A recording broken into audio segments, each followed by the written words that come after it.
Bonjour à toutes et tous. J'espère que vous allez bien. Il y a longtemps, je n'ai pas fait une vidéo, petite capsule.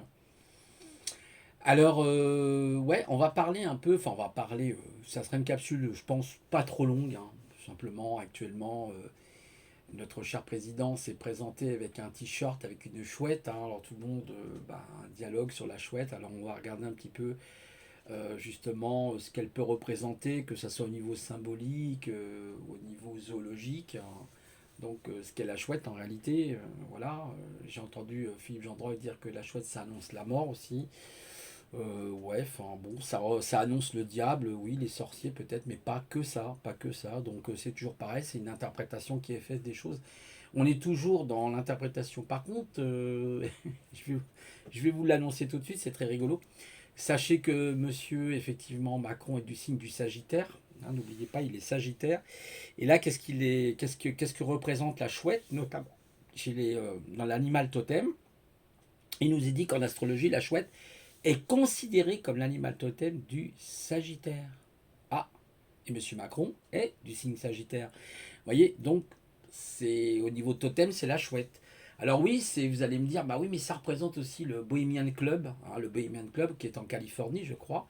Vous avez des gens qui se réunissent dans une forêt, là, je ne sais plus comment elle s'appelle cette forêt. Mais sachez beaucoup aussi que en fait souvent beaucoup d'animaux sont récupérés comme ça. On retrouve aussi ça par exemple dans les cultures égyptiennes et dans d'autres types de cultures. Chez les Amérindiens aussi on retrouve beaucoup l'animal totem qui est le serpent à plumes. Et on retrouve toujours des animaux totems. Les animaux totems qui sont toujours près des civilisations de dieux et de déesses en général. Les animaux totems sont tout à fait l'opposé des familiars. Ce qu'on appelle les familiars, c'est les animaux domestiques, hein. Domestiqués comme nous sommes domestiqués. Je suis en train de lire, là j'en suis à la page 50-55, le livre de Laurent Berton sur la France, Big Brother, enfin, excellent bouquin. Bah, nous sommes dans une société où nous sommes tous Big Brosés, que nous voulions ou non, hein. Il y a des gens qui disent non, moi je suis en dehors de la société. Non, non, t'es pas en dehors de la société, mon ami.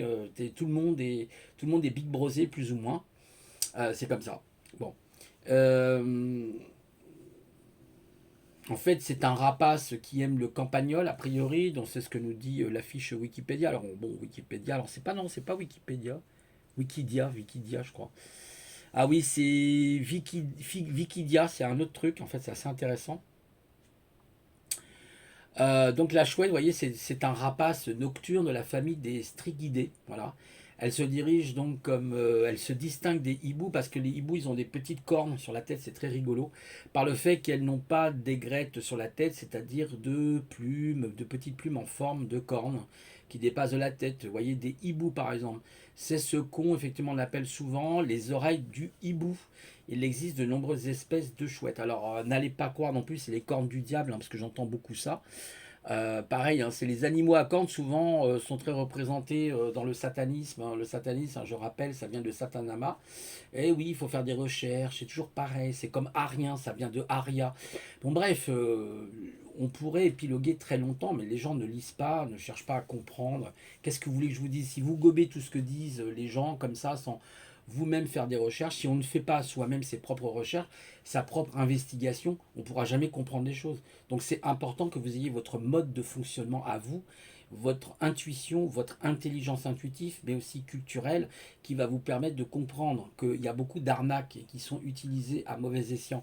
Souvent, vous avez beaucoup d'animaux totems qui sont utilisés à mauvais escient, justement. Alors, description et mode de vie. Vous voyez, les chouettes sont des rapaces nocturnes. Elles ont une tête arrondie avec un bec crochu, hein, comme les sorcières un peu, vous allez voir. Et les yeux placés sur le devant de la tête. Cela permet à la chouette de voir moins bien sur les côtés. Ouais, elles ont une mauvaise vision sur les côtés, les chouettes. Mais nettement mieux devant elles. Et notamment de voir donc les distances. Cela lui est indispensable pour chasser. Car les chouettes, effectivement, sont de redoutables prédateurs. La nuit, elles chassent les souris, les mulots, les campagnols et autres rongeurs. Les musaraignes, les taupes et plus rarement les autres petits oiseaux ou encore des chauves-souris. Les chouettes ont des plumes spéciales sur les ailes qui leur permettent de voler en silence. Ah, c'est extraordinaire, un peu comme un avion, vous savez, furtif.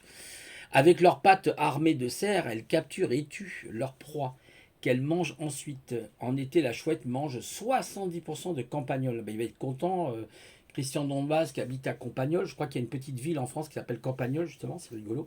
28% de musaraignes et 2% de mulots en hiver. La chouette mange 60% de Campagnol, 18% de musaraignes et 22% de mulots. Alors vous allez me dire, c'est cruel. Bah, c'est l'équilibre de la nature, c'est Vita qui a fait les choses comme ça. Les chouettes n'ont pas de dents.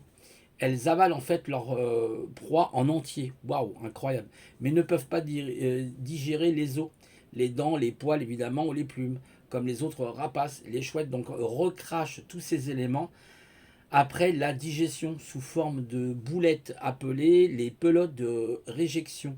En analysant donc le contenu d'une pelote, on peut savoir ce que la chouette a mangé. Alors vous avez une différente classification des chouettes, hein. Vous en avez plusieurs. Vous avez la chouette effraie, la famille donc des strigidés. Vous avez par exemple la chouette hulotte, c'est son nom scientifique. Vous avez la chouette chevêche, chevêchette, la argan, la harvangue des neiges aussi, hein. Voilà, on va retrouver la chouette lapone, l'oural, la tangmal et la chouette à lunettes. Voilà. Et puis il y en a peut-être d'autres encore, je ne sais pas. En tout cas, c'est ce que définit l'article. La mythologie et les symboles donc de la culture. Alors qu'est-ce que ça voulait dire? La chouette est l'emblème et la déesse grecque Athéna et de la ville d'Athènes en Grèce. On la retrouve par exemple sur d'anciennes monnaies grecques ainsi que sur les pièces grecques de 1 euro. La chouette, animal nocturne, symbolisée parfois au Moyen-Âge, je vous dis bien symbolisée parfois, c'est important le parfois, le diable et les sorcières. Or moi par exemple j'avais lu un ouvrage qui montrait que pour les dieux et les déesses, les chouettes représentaient aussi des messagers. C'était pas, c'est un peu comme le corbeau, je ne sais plus quelle famille fait partie. Alors littérature, qu'est-ce qu'il nous est dit? Alors dans la littérature il est dit que les chouettes et les hiboux, bah, on se rappelle de Harry Potter. Prévenir la série des livres de Harry Potter, ce sont donc les messagers. Vous voyez, par exemple, Harry Potter, c'est les messagers, chargés de transporter, vous voyez, en volant les messages aux sorciers. Harry Potter possède d'ailleurs une très belle chouette appelée Edwidge. Ron Weasley a également un petit hibou appelé donc Coq Sigru. Les gardiens de la Ghoul, est une série de romans écrits par Catrice Lasky. Elle raconte les aventures de Soren, une chouette vivant dans un royaume de chouettes et de hiboux. C'est chouette toute cette histoire. Presse. La Hulotte est un magazine en noir et blanc consacré à la nature. Il est publié 2 fois par an. Totem, donc je vous l'ai dit tout à l'heure, hein, c'est en astrologie, je vous ai expliqué le signe du Sagittaire. Voilà. Voilà, en gros, vous voyez la chouette, hein. Donc cette fameuse chouette hein, qu'il a effectivement du club de Bohemian Club. Mais oui, tout ça, ils font partie de la même confrérie. C'est ce qu'expliquait une journaliste italienne que j'écoutais tout à l'heure. Là, je sais plus, Didalia, je crois qu'elle s'appelle Didalia, quelque chose comme ça. Et ouais, peut-être que vous avez entendu un message, un bruit. J'oublie souvent de couper. C'est très embêtant. S'il sonne le téléphone, je suis un peu dans la galère. Donc je vais aller très vite. Donc simplement pour vous dire que bah oui, c'est la référence, hein, c'est leur référence. Hein, tous ces globalistes ont les mêmes références. Faut pas oublier que M. Macron est un globaliste. Hein.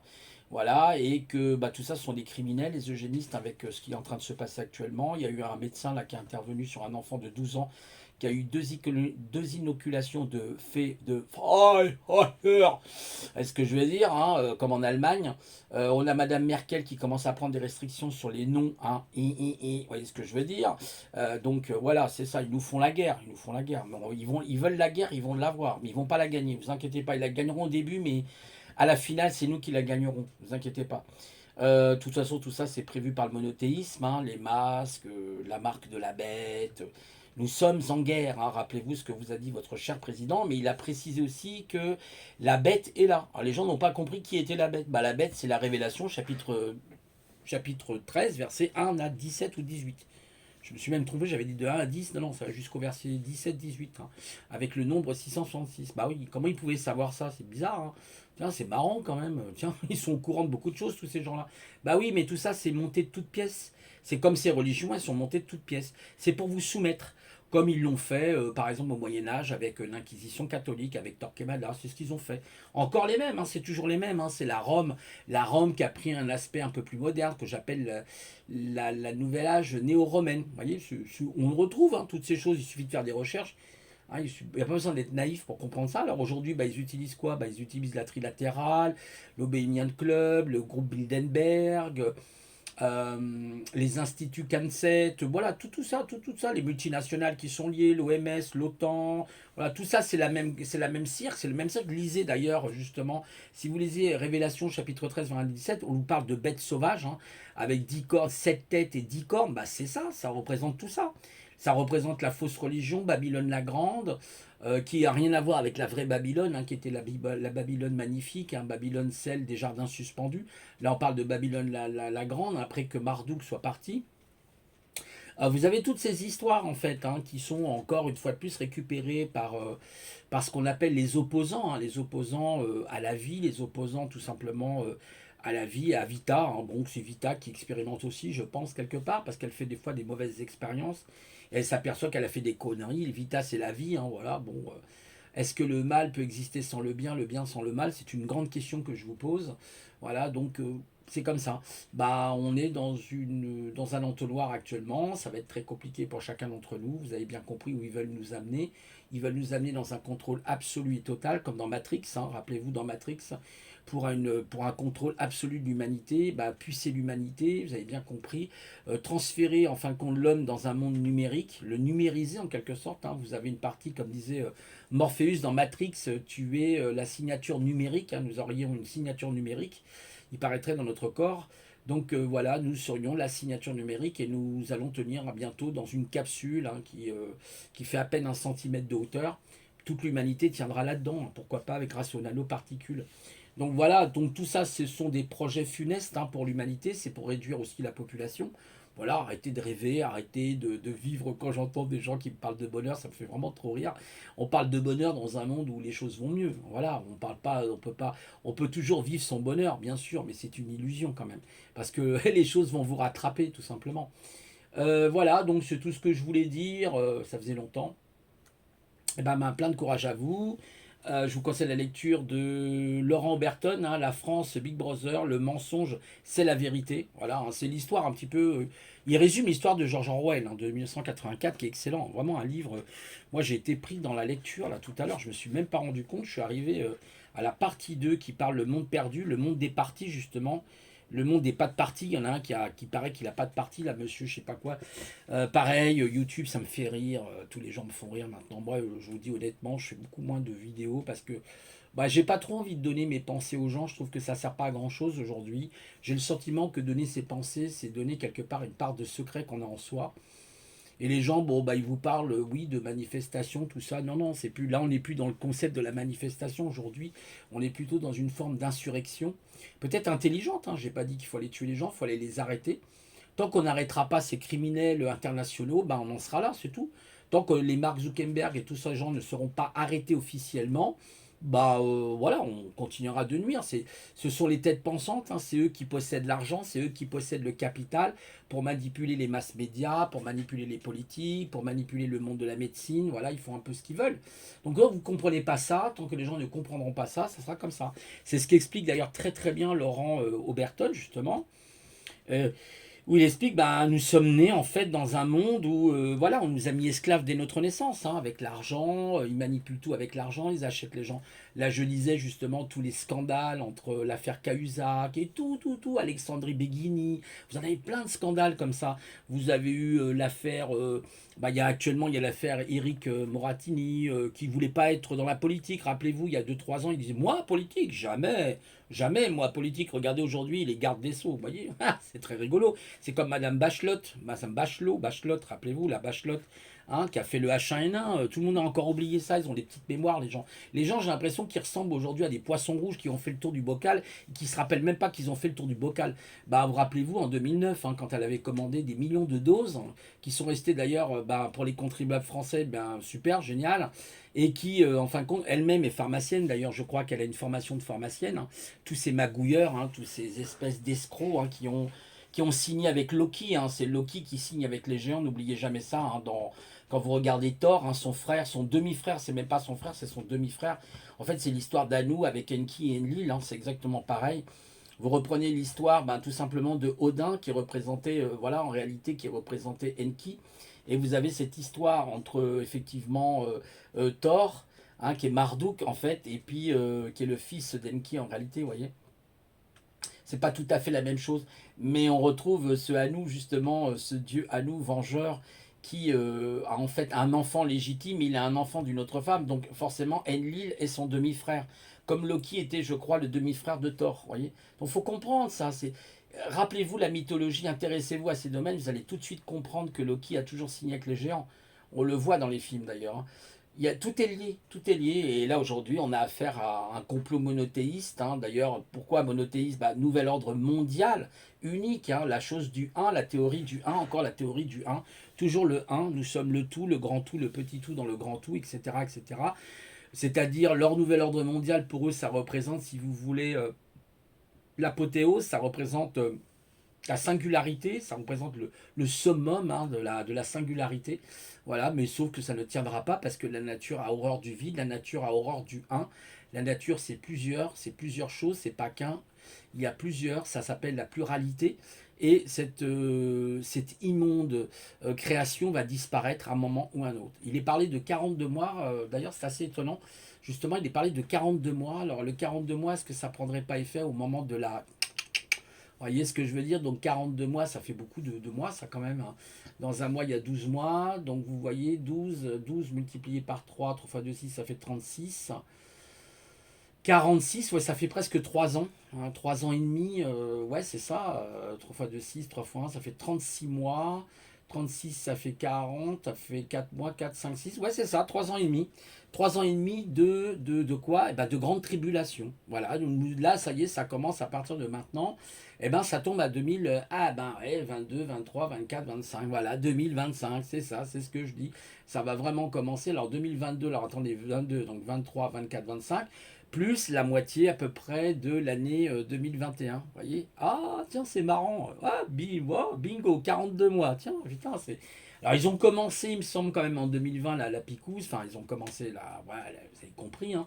Mais le pass sanitaire, vous voyez, ça commence là. Oui, oui, on est... Bah oui, regardez, août. Alors, attendez, septembre, octobre, novembre, décembre. Ouais, c'est ça, août. Ah, bah voilà, ouais, ouais, août, juillet. Ah, ça a commencé avec le discours de Monsieur Macron, donc ça fait juillet, août, septembre, octobre, novembre, décembre. Vous avez vu le génie? Hein, ça fait 6 mois, plus encore 3 ans qui vous restent. Oh là là, on n'est pas arrivé au bout, hein. 3 ans encore de tribulation jusqu'en 2025. Ah bah c'est les bonnes prédictions. Ouais, c'est ça. Les 42 mois, regardez dans Révélation chapitre 13, verset 1 à 18, et vous allez voir, il est parlé de 42 mois justement. Ah, c'est étonnant. À mon avis, ces 42 mois sont cette grande tribulation qu'on nous promet, hein, c'est-à-dire de crever de faim pour ceux qui ne voudront pas se soumettre à ce fameux pass. Vous verrez qu'il va passer, de toute façon, vous inquiétez pas, parce que bah, la Constitution, il n'y en a jamais eu, il n'y en aura jamais. Voilà, faut arrêter de rêver, hein. Ça, tous ces gens-là, ils sont complètement à côté de la plaque. Ben oui, ils ont prévu, bah tiens, c'est marrant, ils ont vraiment monté le plan quand même, hein. Oh là là là, ce pape là, il est fort quand même ce mec, hein. Putain, le pape et toute la clique, hein, toutes les religions monothéistes, hein. D'ailleurs, je crois qu'eux n'ont pas eu le droit au pass sanitaire, il me semblerait. Alors il y a des gens qui disent que non, c'est pas tout à fait exact. On a vu aussi un Macron, hein, rappelez-vous, qui a été à Lourdes, hein. Ah, et tout est lié, Lourdes. Donc on a vraiment la puissance papale avec la franc-maçonnerie, les jésuites. Après, on a les Bilderberg, on a le Bohemian Club, on a les Skull and the Burn, hein, personne ne connaît, l'université de Yale. Voilà, tout ça c'est lié, tout ça c'est lié. Tout ça c'est le beau petit monde. On a tous ces milliardaires, Jeff Bezos, monsieur Mark Zuckerberg, hein, qui a inventé Facebook, hein, Facebook. Ah, décidément, ça sonne, hein. Oui, oui, j'ai compris, ça m'énerve. Ah, les réseaux sociaux, ah, quel anti ce truc, cette addiction aussi, hein. Voilà, je vous laisse, je vous fais plein de bisous, prenez courage, hein, parce que il y a encore 3 ans à tenir, hein, je vous dis, ça va être dur, hein. Voilà, je sais pas comment on va faire là, oh là, ça va être compliqué, hein. Ah, je vais finir SDF moi. Bon bref, allez, au revoir à tous et toutes.